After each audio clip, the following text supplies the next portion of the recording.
Hello दोस्तों। दोस्तों, कई बार ऐसा लगता है कि हमारे प्रयास सफल नहीं हो रहे। हम लगातार चल रहे हैं, लगातार मेहनत कर रहे हैं, लेकिन हम कहीं पहुंच नहीं पा रहे। दिन रात परिश्रम कर रहे हैं हमें लगता है कि हमारे परिश्रम में तो कोई कमी नहीं है, लेकिन हम कहीं पहुंच नहीं पा रहे। जैसे कि आप मेरे पीछे देख पा रहे हैं कि ये व्यक्ति पूरा प्रयास में है और पूरा दम लगाकर ये लगातार ये चल रहा है, लेकिन आपको दिखाई पड़ रहा होगा कि ये वहीं खड़ा है। ये आपको भी ऐसा ही महसूस हो रहा होगा, क्योंकि आपने 2020 का प्रीलिम्स दिया होगा, 21 का प्रीलिम्स दिया होगा, 22 का प्रीलिम्स दिया होगा, 23 का दिया होगा, आप 24 की तैयारी में है, लेकिन आपको अभी भी शायद कॉन्फिडेंस नहीं है, अभी भी शायद आपको ये आत्मविश्वास नहीं है कि इस बार भी मैं क्वालिफाई करूंगा। कई बार ऐसा होता है कि हम मेंस में अटक रहे होते हैं, पर मैं ये विश्वास करती हूँ कि जो लोग प्रीलिम्स क्वालिफाई कर लेते हैं वो जो है मेंस में एक बार तो अटक जाएंगे, दूसरी बार नहीं अटकेंगे, दूसरी बार उनको समझ में आ जाएगा कि कमी कहाँ है। मैं ऐसा क्यों कह रही हूँ? क्योंकि प्रीलिम्स क्वालिफाई करने का मतलब है कि आपकी तैयारी संपूर्ण हो चुकी है। अब हमारे प्रयास बार बार सफल नहीं हो रहे हैं। हम हर बार प्रयास तो करते हैं, लेकिन वहीं के वहीं रह जाते हैं, प्रीलिम्स में ही अटक जाते हैं। क्या कारण हो सकता है इसके पीछे? हमें अपने आप पर शक होने लगता है, परिवार वालों को हम पर शक होने लग जाता है, दुनिया कहती है कि बस ऐसे ही लगा पड़ा है, कुछ नहीं होने वाला इसका। कई तरह की आलोचनाओं का हमें सामना करना पड़ता है, और ऐसा आप लोगों ने सुना है कि आलोचनाओं का सामना जो करता है, जो निरंतर प्रयास में लगा रहता है, वही सफल भी होता है। पर हमें अपने आप पर एक बार सवाल जरूर मन में उठने लगता है, अपने आप पर जरूर शक होने लगता है कि कहाँ कमी रह गई। तो बस इसी कमी को पकड़ना है और वो उसी पर काम करना है। अब कमी क्या हो सकता है? तो कमी जो है, सबसे बड़ा जो कमी है वो ये है कि फोकस्ड स्टडी नहीं हो रही है, यानी आप लक्ष्यहीन प्रयास कर रहे हैं। लगातार आप मेहनत तो कर रहे हैं, किसी एक किताब को आपने उठा लिया, उस किताब को आप पढ़ तो रहे हैं, लेकिन आपने उसका एनालिसिस नहीं किया है। आपने उसका पूरी तरह से विश्लेषण नहीं किया है कि मुझे किस पर पूरा फोकस रहना चाहिए और किस पर नहीं रहना चाहिए, किस सेक्शन को ज्यादा समय देना चाहिए, किसको कम देना चाहिए। ये सोचे बिना बस आप किताब को पढ़ रहे हो और नोट्स बना रहे हो। नोट्स या तो नोट्स बनाते नहीं हो, किताब को ही रखते हो, और नोट्स भी बनाते हो तो लाइन बाय लाइन पूरा का पूरा आप एक दूसरा नोटबुक के फॉर्म में एक बुक बना देते हो, छाप देते हो आप पूरा। अब उसमें थोड़ी सी और मेहनत अगर आप और आगे आकर ये कर लो कि उसमें जो है प्रीवियस ईयर का पेपर विश्लेषण किया, या फिर हम जैसे एडुकेटर्स जो बताते हैं कि भाई ये सेक्शन बहुत इंपॉर्टेंट है, ये थोड़ा कम है, या यहाँ से क्वेश्चन आ रहा है, क्वेश्चन को देखा और फिर आपने उसको 2 से 3 बार पहले पढ़ा, फिर उसको समझा और फिर उस पर एक अपना brief notes, short notes, keyword based notes आपने बनाया, और फिर उसको जो है आप समय एक निकालते रहो रिवाइज करने के लिए, तो आपका प्रयास सफल हो सकता है। जो ट्रेनिंग दी जाती है फौजियों को, आपने देखा है कि वो फौजी बार बार गोली चलाता है और उसका बार बार निशाना चूक जाता है। ऐसा होता है कि हमेशा ही उसका निशाना चूक जाए? नहीं, क्योंकि जो है उसको ट्रेनिंग टाइम में ही उसको इतना रगड़ दिया जाता है, इतना उसके फोकस को स्ट्रॉन्ग कर दिया जाता है कि उसको आदत हो जाती है हमेशा फोकस्ड होकर निशाने पर गोली चलाने की। तो बस ये अपने भीतर आप इस जज्बे को पैदा करना है। और दूसरी चीज ये कि आप कई बार पढ़ाई तो करते हो आप, आप मेहनत तो करते हो, लेकिन वो आप दिखावे में रह जाते हो कि मैं तो पूरी रात पढ़ता हूँ, मैं कल जो 12 बजे उठा और मैं सवेरे तक सोया ही नहीं, मैं 12 बजे से सवेरे 4 बजे 5 बजे तक पढ़ता रहा। आप कई बार घंटे काउंट करते हो, आप आवर्स काउंट करते हो, आप अपने आप को समझाते हो कि नहीं मैंने तो बहुत देर तक पढ़ाई की, लेकिन आप वो कितना प्रोडक्टिव रहा उस घंटे में 12 से जो सवेरे 4 बजे तक अगर आपने पढ़ाई की है, या रात को 2 बजे से सवेरे 5 बजे तक जो आपने पढ़ाई की है, या फिर शाम को 9 बजे से रात को 2 बजे तक जो आपने पढ़ाई की है, तो आप क्या एनालिसिस करते हो कि मैं इतने घंटे में मैं कितना मैंने गेन किया है, मैंने ये जो पढ़ा है, ये जो पर्टिकुलर बुक या नोट्स या फिर जो मैंने प्रैक्टिस करी है सीसैट की या कॉम्प्रिहेंशन में ही, सीसैट में कॉम्प्रिहेंशन है मैथमेटिक्स, तो क्या वो कितना मेरा प्रोडक्टिव रहा, मतलब मैं कितना याद कर पाया हूँ एक्चुअली में, मैं कहाँ पहुंच पाया हूँ एक्चुअली में।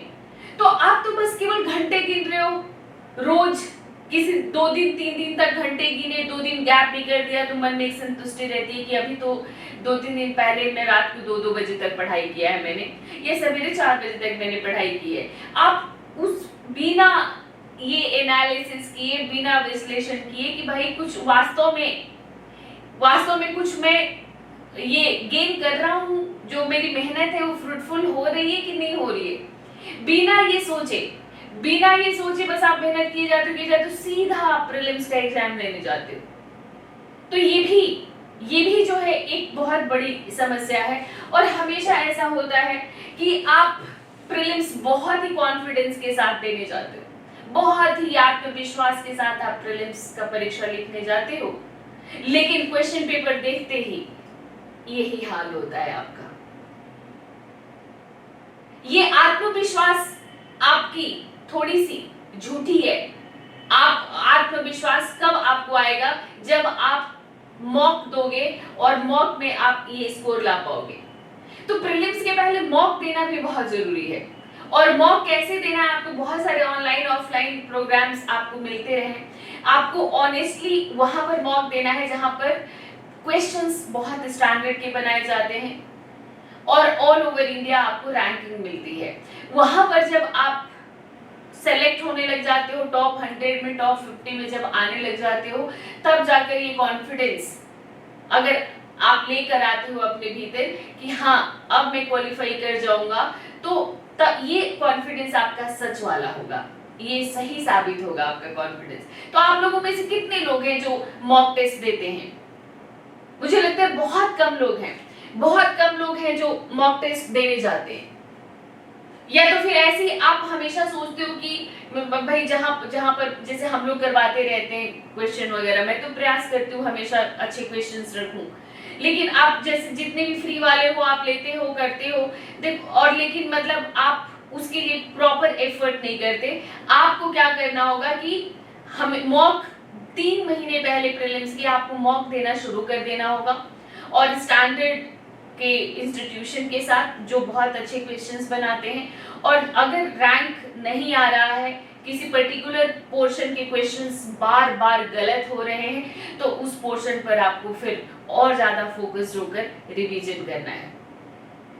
तो कहते हैं कि अध्ययन, मनन और चिंतन, ये 3 स्टेप अगर पार करते रहोगे, और साथ साथ चिंतन क्या है कि आप चिंतन भी करते रहो, अध्ययन मनन के साथ चिंतन करते रहो, चिंतन ही एनालिसिस है आपका, चिंतन ही आपका विश्लेषण है।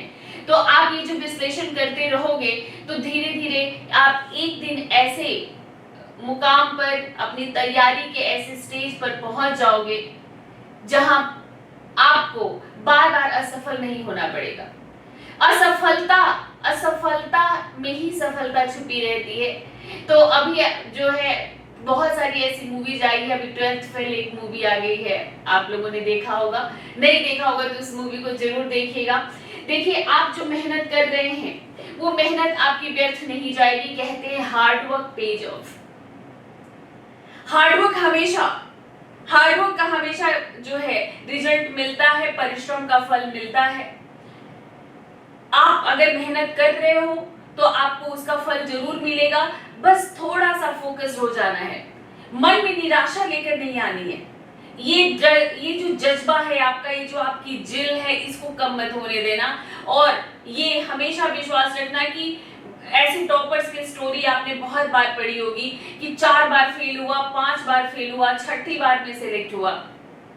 और इंटर फेल और 12th फेल ऐसी कई मूवीज आ चुकी हैं, बुक्स आ चुकी हैं जो आपको बताती हैं कि शुरुआती असफलता से घबराने की जरूरत नहीं है, लेकिन उसको एक झूठे विश्वास के भीतर भी दबा कर नहीं रखना है कि भाई जो लोग 4 बार 5 बार जो असफल होने के बाद जो सफल होते हैं, वो इसीलिए सफल होते हैं। वो इसीलिए सफल होते हैं कि उन्होंने एनालिटिकल जो है एक विश्लेषण किया है, उन्होंने एक जो है पूरा का पूरा मुआयना किया है अपनी पूरी जर्नी को कि भाई कहाँ कमी रह रही है। और कमी का जो मैं फिर आपको कहूंगी कि कमी तभी पता चलेगा आपको जब आप प्रीलिम्स की तरह ही कोई एग्जाम दोगे। और ये सिर्फ प्रीलिम्स में नहीं होता, प्रीलिम्स पर तो मैं बार बार इसलिए कह रही हूँ कि क्योंकि अभी आगे आप लोगों का प्रीलिम्स का परीक्षा है। मुख्य परीक्षा के लिए भी मॉक देना होता है। मुख्य परीक्षा के लिए भी अगर नहीं देंगे तो फिर एकदम से क्लासरूम में जाकर, एग्जामिनेशन हॉल में जाकर जब हम सीधा जो है 3 घंटे में जब हम 20 क्वेश्चन लिखना शुरू करते हैं तो पता चलता है कि 10 से 12 क्वेश्चन में ही टाइम ऑफ हो गया। तो उसके लिए भी प्रैक्टिस करना होता है, मुख्य परीक्षा के लिए भी आपको प्रैक्टिस करना होता है। और अच्छा तो यही है कि आप संपूर्ण तैयारी करें, फैक्ट्स याद करने के साथ साथ, चैप्टर्स को पढ़ने के साथ साथ, कॉन्सेप्ट को समझने के साथ साथ आपको साथ साथ राइटिंग प्रैक्टिस भी करते रहना चाहिए। अभी से जब मौका मिले तब आप जो है घड़ी लगाकर लिख के प्रैक्टिस किया करो। लिख कर याद होता है। जब भी आप कोई भी चैप्टर आपने पढ़ी हो, जैसे आपने पढ़ा अशोक, तो आपने अगर अशोक पढ़ा तो आप ऊपर टाइटल डालो अपने नोटबुक पर अशोक, और अशोक पर लिखना शुरू कर दो। बुक को दूर रखो अपने आप से और अशोक पर लिखना शुरू कर दो।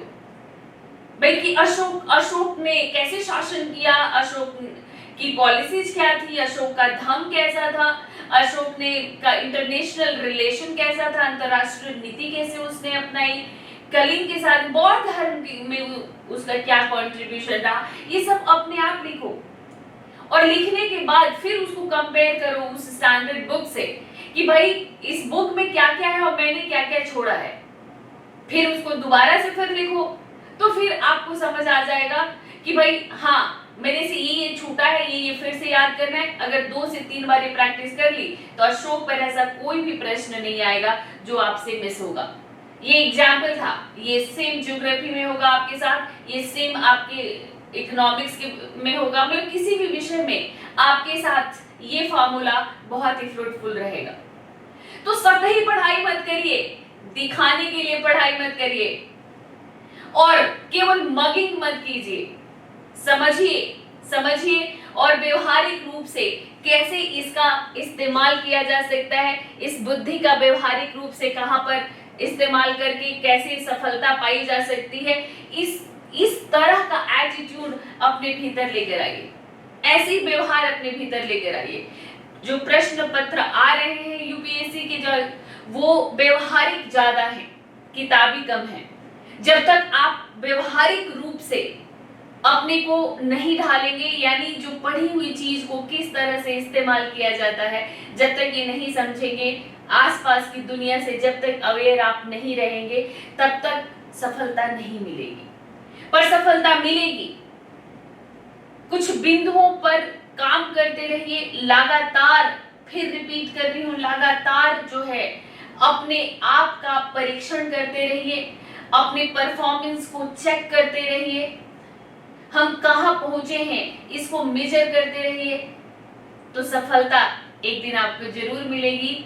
Hard work page of. अब मैं आपको बता देती हूं कि इसी में अगर आप हमारे साथ आकर अपनी तैयारी आगे लेकर जाना चाहते हैं, हमारे मुंह से अपनी आलोचना सुनना चाहते हैं, हमारे द्वारा चाहते हैं कि हम आपको चेक करें कि यहाँ कमी है और ऐसे आगे बढ़ सकते हो, तो आप बहुत सारे हमारे यहाँ पर बैचेज हैं अनअकैडमी पर। तो फाउंडेशन बैच जो कि ये बाइलिंगुअल बैच है, इसमें टॉप के एडुकेटर्स तो है ही, आपको जो है बेसिक से एडवांस तक की तैयारी कराई जाएगी। इसमें अनअकैडमी का ये है कि एक कोर्स आप लेते हैं और अनअकैडमी पर जितने भी पिछले और आगे कोर्सेज लॉन्च हुए हैं होंगे, सब में आपको एक्सेस मिलेगा। अगर 1 साल का है तो 1 साल तक, 2 साल का है तो 2 साल तक, आपको पूरा का पूरा स्टडी मटेरियल और प्रीलिम्स और मेंस का मॉक टेस्ट और 2400 प्लस आपको यहाँ पर एमसीक्यूज का प्रैक्टिस कराया जाएगा। और इसके साथ अभी अप टू 50% ऑफ चल रहा है और इस पर 6 मंथ का फ्री एक्सटेंशन भी आपको मिल रहा है। तो इस पर जो है ये 9 नवंबर तक ही ऑफर है, तो इस पर जरूर सोचें। फाउंडेशन बैच है ये हमारा, जिसमें ये सभी टॉप के एडुकेटर्स आपको पढ़ाएंगे और इसमें जो है सभी बैचेज में आपको, जैसा कि मैंने बताया कि एक्सेस, मेंटरशिप, प्रीलिम्स मेंस का टेस्ट सीरीज और स्टडी मटेरियल आपको प्रोवाइड कराया जाएगा। ईएमआई बनवा सकते हैं, आपको एक साथ बहुत सारा पैसा देने की जरूरत नहीं है। आप महीने महीने पे कर सकते हैं और महीने का 4000 रुपया अगर आप मैनेज कर लेते हैं, 4364 रुपए, तो आप अनअकैडमी आपको लोन दे देगी। महीने महीने पे कीजिए, एक भी पैसा आपको फालतू नहीं देना पड़ेगा। तो रिंकू लाइव मेरा कोड है, कोड यूज करने से क्या होगा कि आपको डिस्काउंट भी मिलेगा और साथ में हमारा साथ मिलेगा। तो आपकी सफलता ही मेरी सफलता है। जब भी दुआ करती हूँ ईश्वर से अपने लिए, तो मैं हमेशा एक बार जरूर उन सभी परीक्षार्थियों अभ्यर्थियों के लिए भी दुआ मांगती हूँ जो मेरे से जुड़े हुए हैं, क्योंकि उनकी सफलता ही मेरी सफलता है। तो मिलते हैं नेक्स्ट सेशन में। Thanks for watching this session. All the best.